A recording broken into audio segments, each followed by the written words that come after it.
So when my husband and I got married, we went to Greece for our honeymoon and fell in love with this Greek restaurant that we could never find again. But one of the things that I loved was the gyro that they made while we were there. So that's what we're making today. I have an onion that I'm going to puree. My food processor.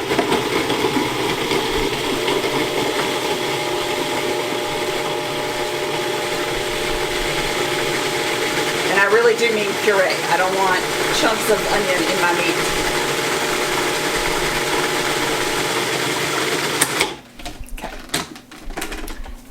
Now, for the fun part.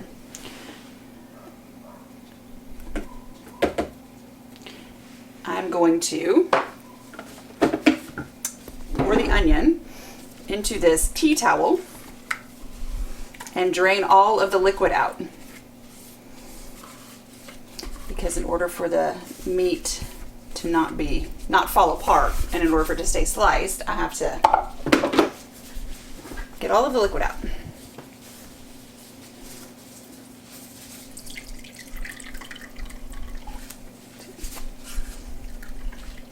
As you can tell, there is a lot of liquid.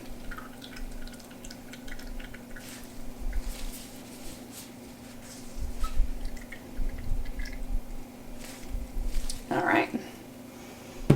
So I have a pound of ground beef and I have a pound of ground lamb. The beef is 90-10. You can do 90-10 or 80-20, but you need some fat. Otherwise, you lose all the flavor because lamb is a very lean meat.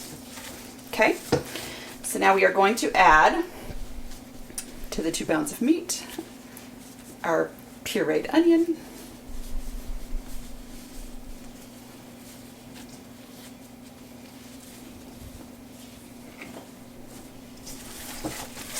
Mix it up. Just like that. Okay. Then I have a tablespoon of minced garlic. I have a half of a tablespoon of thyme. I'm sorry, it's a half a tablespoon of thyme and a half a tablespoon of oregano. And a half a tablespoon of cumin.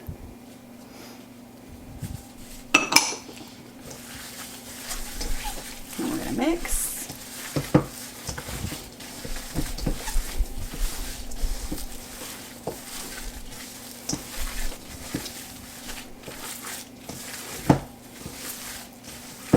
Just like that. Now I'm going to add a teaspoon of salt, a teaspoon of pepper,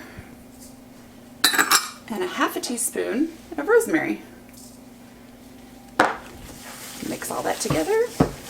And then we're just going to cover this with foil, with saran wrap, and then put it in the refrigerator overnight. And then we'll wake up tomorrow and cook it.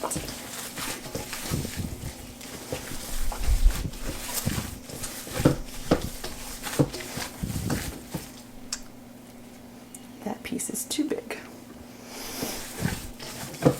And there we are. We'll refrigerate it, put it in the refrigerator, and tomorrow we will take it out and work on it again. Our mixture for gyro meat has been in the refrigerator all night long. I got up and I have preheated the oven to 325 degrees, and I've put a big, large pot of water on the stove. It's got about 16 cups in it. Now I'm going to puree my mixture. So I'm going to do it in shifts, so it's not going to do it all at the same time. And you want it to be like a thick paste.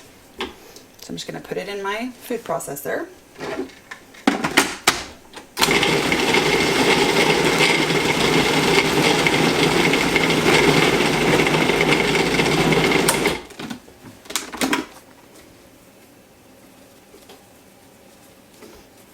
I gotta move it around.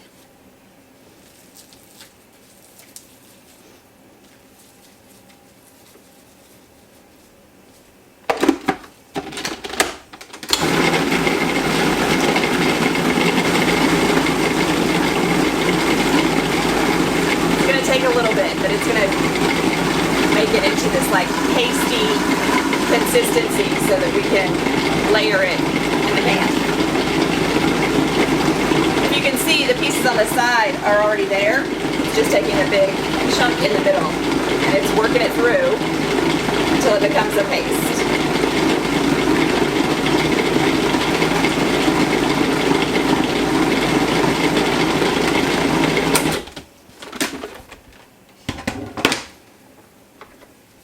So see how it's, you can see the difference in the consistencies between what we just ground up and what is in what we mixed together last night.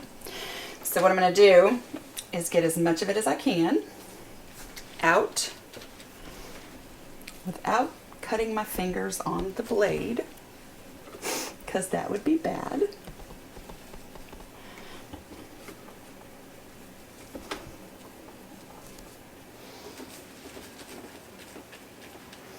And then we're going to add the next bit and let it go.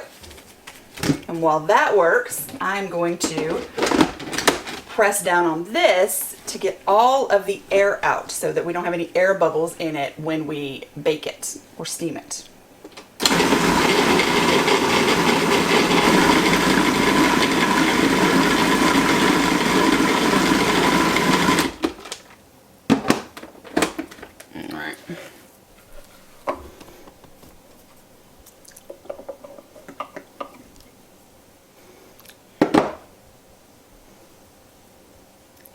Carefully remove it from the blade. And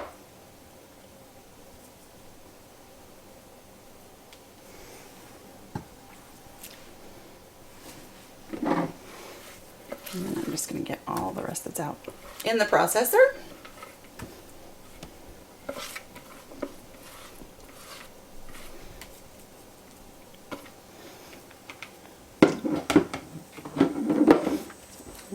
To press down, make sure we get out any air pockets that may be in there.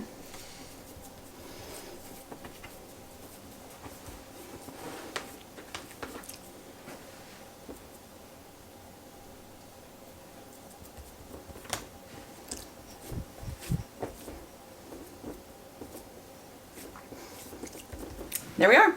I'm going to clean my hands and we'll be right back. All right, now that I'm all clean, I have a roasting pan that I have laid a kitchen towel in. And this is to keep the loaf pan from sliding, because we're going to add some water. I'm going to fill up around this pan with boiling water up to about 2/3 of the pan. And then we're going to bake it in a 325-degree oven for about an hour. So my water is boiling. I'm going to gently pour in.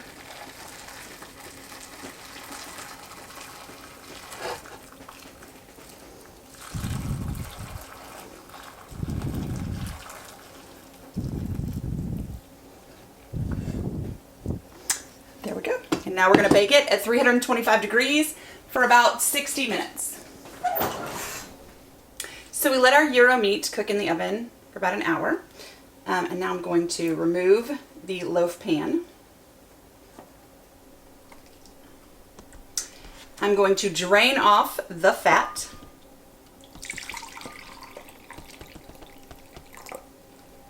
You don't have to worry about, we're not keeping the fat, we're just draining it. And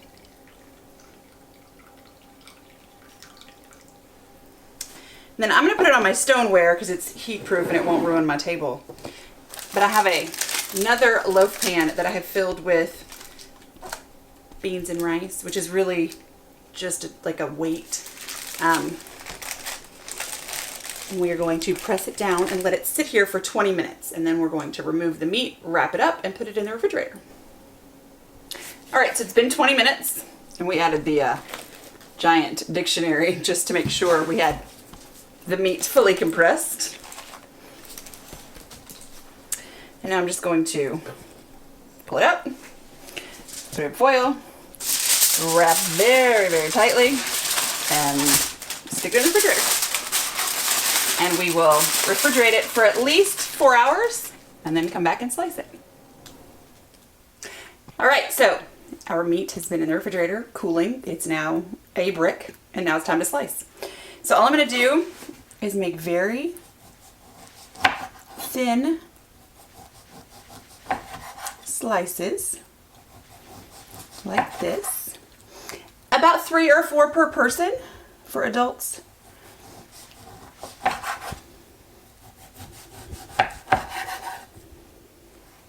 And then we're going to head over to the frying pan and heat them up.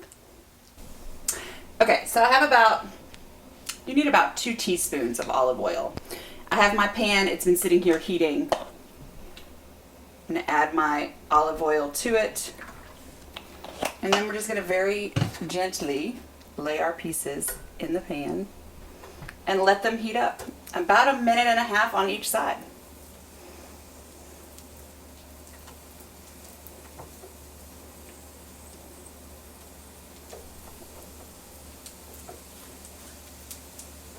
We'll start there.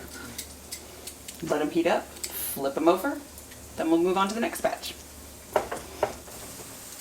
Okay, so all I'm going to do is take my tongs, just flip it over.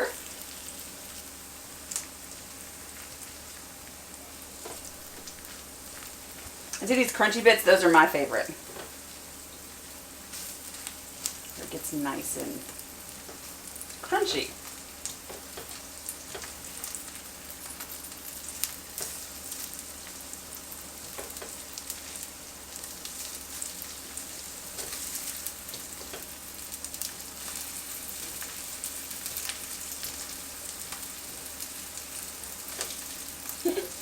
There we go.